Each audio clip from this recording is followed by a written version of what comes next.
From the Alvin and Rosalie Sarachek studio, PBS Kansas presents Kansas Week. Coming up on Kansas Week, massive coordinated raids across Sedgwick County target a transnational drug cartel as the number of local overdoses skyrockets.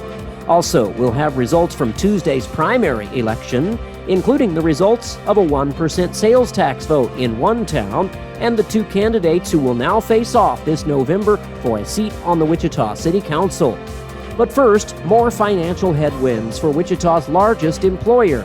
Spirit Aerosystems posts a massive second quarter loss as the timeline for its acquisition by Boeing is now delayed again. We'll discuss those stories and more on this edition of Kansas Week.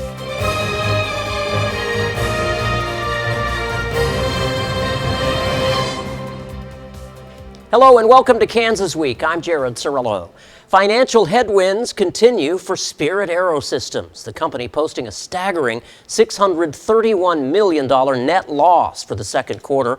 This news comes as the timeline for Spirit's pending acquisition by Boeing has now been pushed back to later this year, adding another layer of uncertainty for Wichita's largest employer.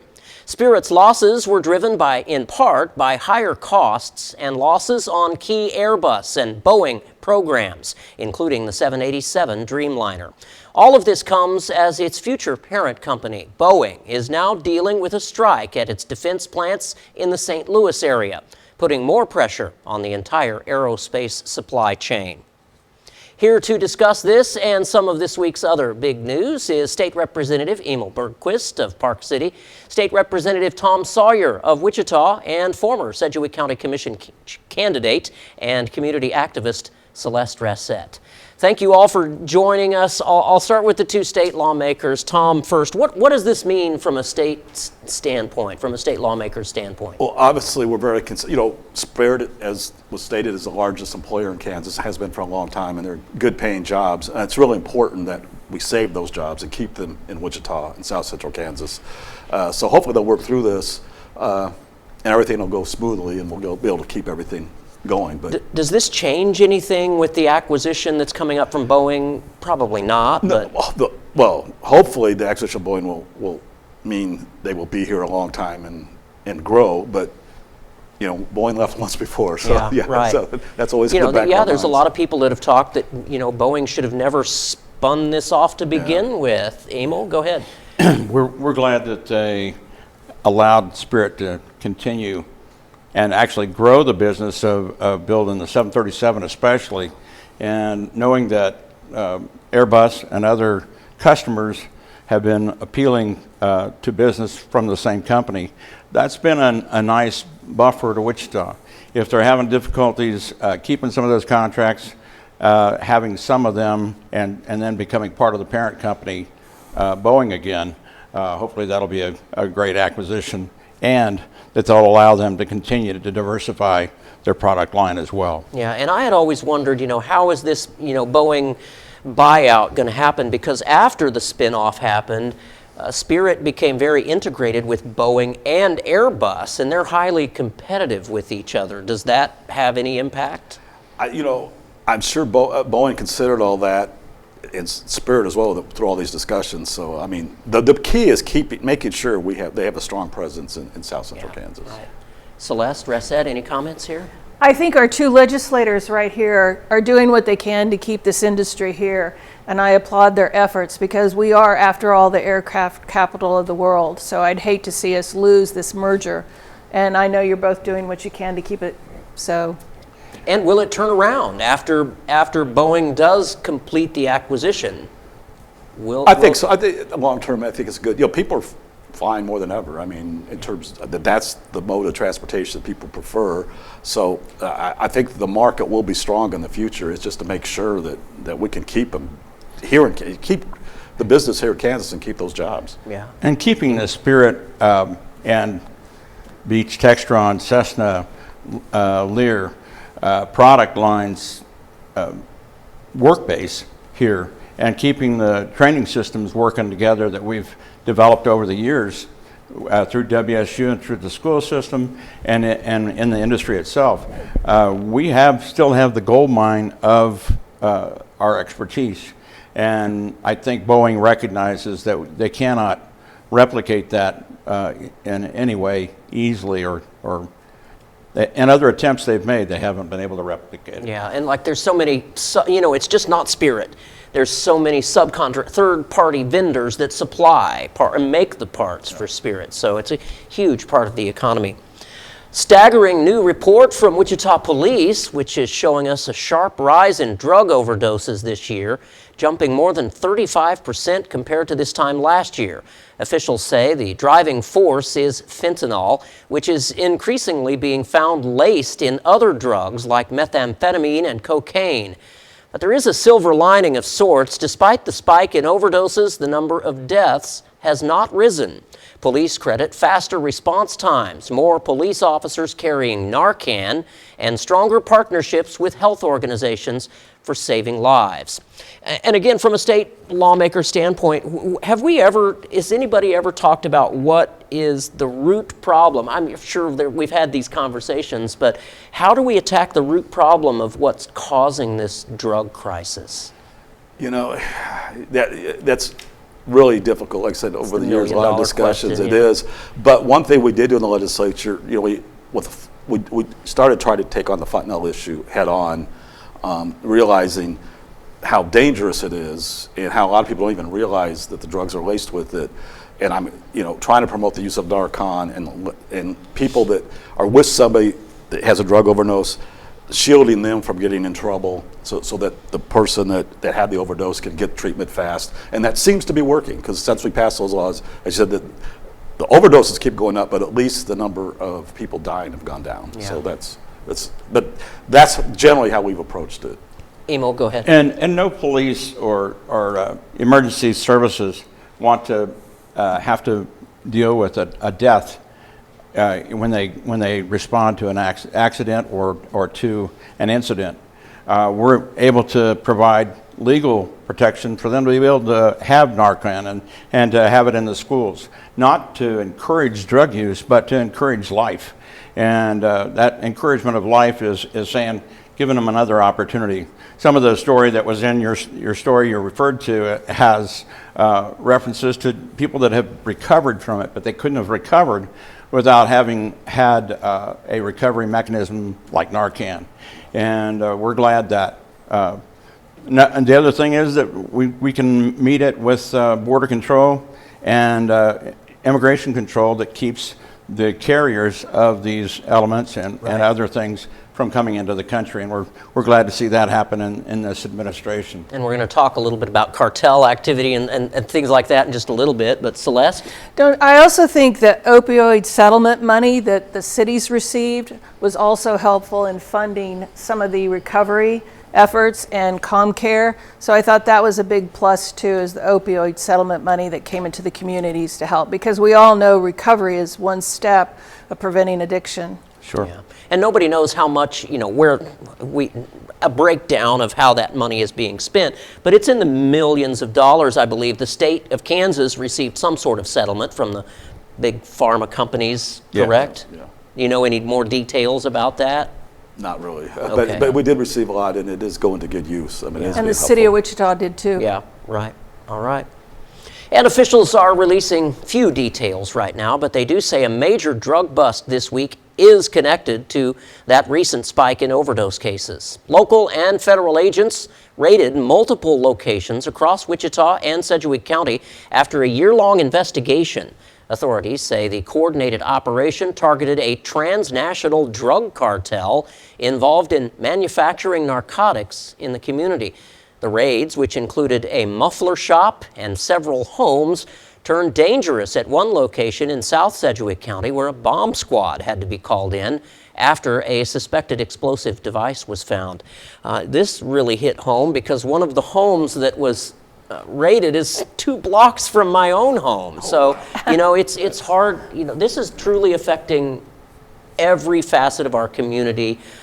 And not just, there's a stigma that certainly goes to people who use drugs, but that's not necessarily the case. People of all walks of life have become addicted to this terrible drug. So, well, it's encouraging to me that an investigation running over days and weeks can go on without people really knowing what's going on. They see law enforcement, they see other people around the community and wonder what's going on. But when it comes down to it, the result is a successful investigation and acquiring access to get to these criminals, sometimes multinational criminals that have made their way into our communities, the society. They're not the people that live here, that the people that are trying to do us harm, or at least make money off of us. Yeah. And we're glad. Celeste, you've been a candidate for a couple of local races. What have you thought about how these drugs affect our communities? Yep. So one way I learned about this problem is I took one of these classes, which was the Wichita Sedgwick County Law Enforcement It's a citizens class where I could go and learn what is the problem in the community. And I would encourage anybody who's unfamiliar with the problems involving law enforcement and even how they do the search with K9 dogs should take this class and learn what's facing law enforcement, because they have a tough situation sometimes in predicting when a drug call is going to escalate and need bomb squads. And so I thought that was a very helpful resource offered by our local police, and I enjoyed taking that class. So I'd encourage citizens to learn about that and take that class. Yeah. Representative Sawyer? Yeah, I'm glad to see this raid and be so successful, and we need to do more of that. The problem I see a lot of in my area is meth. Right. Meth is just out of control, and people using it. But the more we can try to get this drug problem under control, it help our community, because it is pretty scary that how many people seem to be becoming addicted or become regular users of drugs. Is there a stereotype or a stigma that kind of hampers the effectiveness of what police do, or the treatment and the effectiveness of preventing this from happening? Is there a stigma that hampers how we go about doing this? Yeah, there probably is, but I think one of the keys is that the fact that, for example, we just talked about the previous with police having Narcan. It's kind of the understanding that we're trying to save lives, and help people, and as people understand that, I think that will help a lot. But there, the fear of the police, like arrest. I mean, I could see that stigma causing people not to do the stuff they should be doing. Yeah. Emil, you're from Park City. Do you see this in your community? We see it when it happens. We see it when it happens. The bust from very occasionally in our community, but we know that. There's eye is on the problem all the time. You can see that the transfer of people that are not usually in the community. It's not being prejudiced against any certain person or people group. It's watching for unusual activity in the community, and we appreciate when the police are given the respect to do their job, and when we have good leadership. Yeah. All right.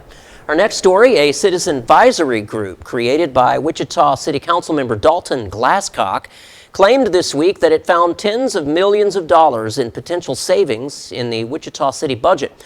But an analysis by the Wichita Eagle also claims to have found those savings are based on flawed comparisons and unverifiable sources.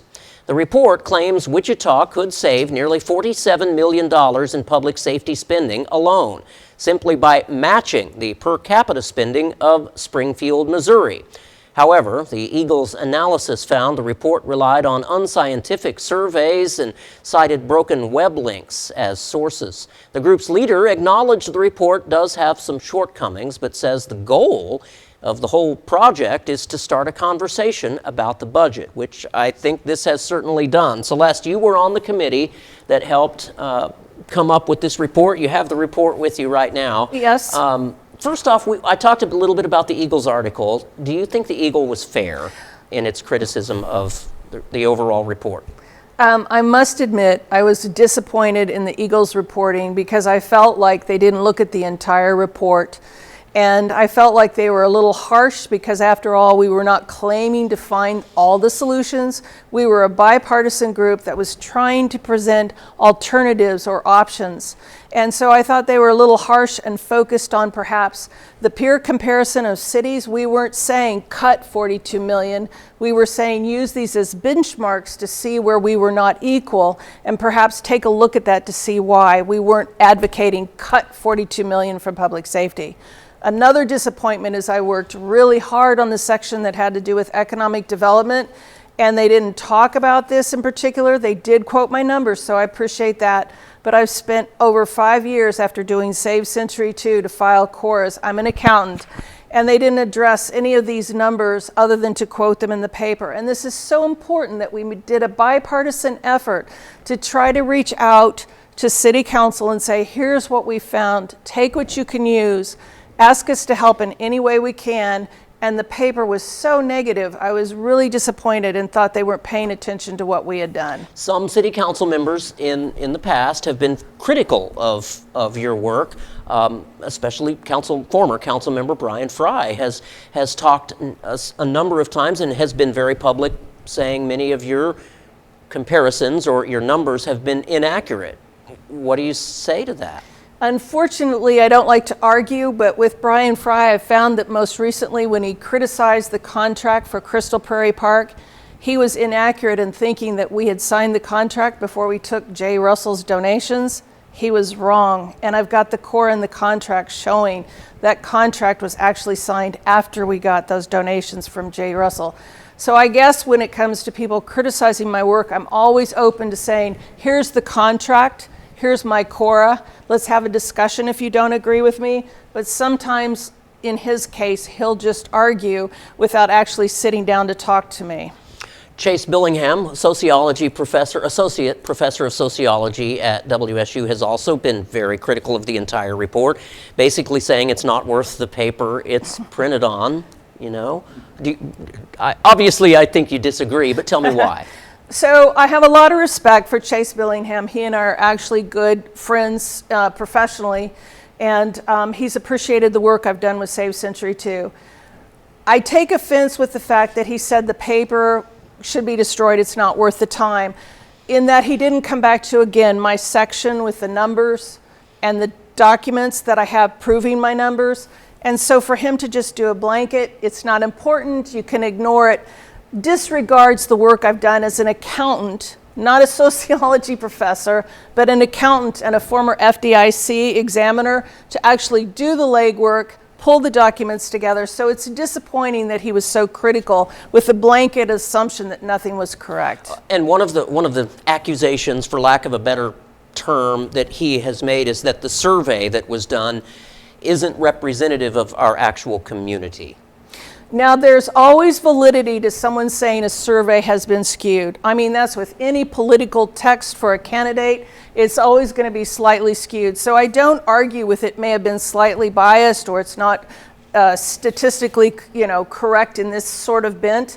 But we're not proclaiming that our survey is perfect or that the results represent everybody in Wichita. We're just saying this is the sampling we did that asks more questions than is on the budget website for the city. It goes into a little bit more detail. We did the best we could as non-paid volunteers to try to get a broader sampling of what people say is important to them. So give us credit for being volunteers and working hard to at least give them a little bit more information than they've had before. Let me move over to Representative Bergquist. Has the state thought about doing something like this, and where to find ways going into this year, we already had DOJ fully engaged at the federal level, and we did the same thing at the state level. And we did it in a not bipartisan way across the chambers. And the results are that there's exposed inefficiencies that need to be taken care of. Now, with this group that worked with Woj in Wichita, they're providing a discussion that wasn't being had. And that discussion being had then brings to light the monster in the room, which is a deficit spending in a budget. it's not to the blame of any one person, Right. but it's a policy. So Exactly. I believe at the state level, and the federal level, and the city level, we need, and it's not my city, but it's the people that I serve. And I appreciate the efforts of a nonpartisan, across the aisle group of people, including legislators on both sides and local party leaders. Yeah. Representative Sawyer, let me give you a quick time Well, I'll here. tell you what, one of the best things I thought the state ever did was 2003 when Kathleen Sebelius got elected governor. She appointed all these committees of business leaders from across the state to dive into the state budget and make recommendations. And some of the best savings I've ever seen actual happened to the state budget happened at that time. You know, we changed our purchasing process. We got rid of a lot of the state carpools and replaced them with renting cars because it was cheaper. You know, things like that were very constructive that helped us save money.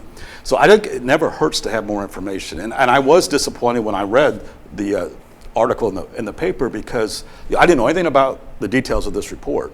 But I do know, like Henry Helgerson, who was on the committee, knows the state budget better than anybody and knows budgets. And so I was interested in the details, and they didn't really report on any of that. And they didn't, to me, from the article, the criticism was, like I said, on the surveys, but not on the numbers. They didn't talk to the accountant. They didn't look at the numbers. So I think the city having more information, having this information ought to be helpful when they do the budget. It gives them an idea of some things to look at and maybe some ways to save. You know, it's not saying you have to do this word for word, but I think the whole idea of having outside people look at a budget closely and study ways to save money is a good thing. Yeah, Celeste, I'll give you the last word here. So the good news is, thank you, I appreciate those comments, is they have already picked up 2 of the suggestions we made. They've canceled the Old Town Police Department lease to save money there, and they've also pulled forward some past due water bills for one of the sports complex. And they're also looking at the community improvement districts that aren't collecting the sales tax, and they realize they need to get compliance, that we're missing hundreds of thousands of dollars there. So I'm very encouraged that 4 city council members at the meeting last night were very supportive of our work and willing to get more information and work with us. And I absolutely enjoyed working with a bipartisan group to do what we did as a group. It was absolutely wonderful. Thank you for your work. You're welcome. That. Our last story today, voters in Sedgwick County have made their voices heard in Tuesday's primary election, with residents in Mays overwhelmingly approving a new 1% sales tax. That measure passed 241 to 124, and the funding will fund road repairs and provide property tax relief. Meanwhile, in Wichita, the race to represent City Council District 1 is now set for November. Joseph Shepard and LaWanda DeShazer emerged as the top 2 vote-getters in the crowded primary. Those 2 will now move on to face off in the general election. And Celeste Rassett, I'll start with you again, since you've been very active in City Council politics. So let me first ask whether the 2 top vote-getters, DeShazer and Shepard, do you think those were the right 2 candidates to fill the seat that Brandon Johnson is vacating? I happen to know both of those candidates, and I actually prefer one of them, but I won't say who. But Understood.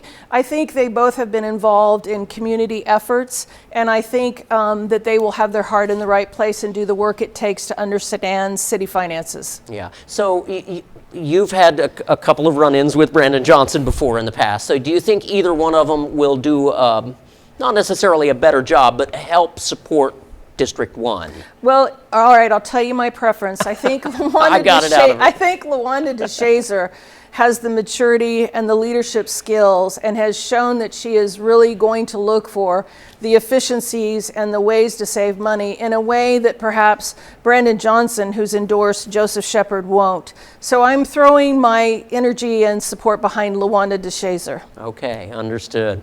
From a state lawmaker standpoint, this may not have much to do, but the city of Wichita is the largest city in the state of Kansas and has to deal with the city council.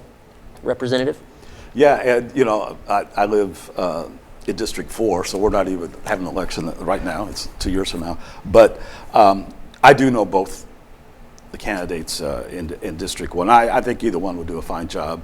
And I know pretty well, so I don't disagree with what you say about her. I think she'd be good, but I'm fine with either one. And it's the voters of that district that have to decide. Right. I really Absolutely. don't have anything to do with that. on the District 1 race, and then we'll move to talk a little bit about the Mays tax. I trust the voters and the Yeah. process. That's why we're in this country. And I appreciate that we have elections, and I appreciate that people can learn that if you don't participate in a primary, Yeah. you get what you get. Yeah, and there's very small participation in primaries, and it should never be that way. I think you should vote in every vote. Yeah. I do, and I do. And the Mays sales tax, which is supposed to fund road repairs and infrastructure, passed not overwhelmingly by about a 3-2 margin, I would say. A small town raising a sales tax, and hopefully it will give some property tax relief to some residents. Again, if the people want to spend more money on themselves at the local government, the lowest form of government, then that's their choice. And it's when it comes to passing it on up the line to the federal government, which becomes inefficient, and even the state government and beyond. So I don't weigh in on that, except for to say that the people of Mays have spoken. Yeah. Representative Sawyer? Yeah, and I think that they picked two very popular issues to spend the money on. People appreciate road work, and they appreciate property tax, and want property tax relief. So I think the voters made that decision. And one of the things I know that makes sales tax particularly popular is that it's not paid by just the property owners. People that travel, people that don't live in Mays but spend money there, help contribute to that. So I think that's Right. always one of the things that helps sell those. And that's been some of the argument from people who have opposed raising the sales taxes. It hurts the lowest economy people. That's what they claim anyway, when they go to the grocery store or buy things. And that's true actually still with local sales tax, but we tried to help that the state level by getting rid of the sales tax on food to really help get rid of a lot of the regressivity of the sales tax. Yeah. Celeste, anything to add here? I love the fact that voters got to vote, because when we started Save Century 2, we never got an opportunity to vote. So first, voters got to vote, and two, they put a time cap on the sales tax. And I think having a sunset on a sales tax is always key, so I thought they structured the sales tax appropriately. And it's interesting you mentioned a sunset as well, as the city of Wichita enacted a similar tax to what Mays just did back in the 1980s. Yeah. 84, to fund 85. road and Kellogg. That tax is still on the books today, and Exactly. it has not gone away. Exactly. So, it's it's hard to. That's how you grow taxes, and that's how you enslave people with taxes. So if you don't control it, if you don't put a sunset on it that means something and have the discussion again, then people get complacent and they accept their bondage. Yeah. That's a wrap for this week. Thank you so much to Emil Bergquist, Tom Sawyer, and Celeste Rassett for sharing their insights today. I'm Jared Cerullo. We'll be off for the next 3 weeks. We'll return on September 5th. See you then.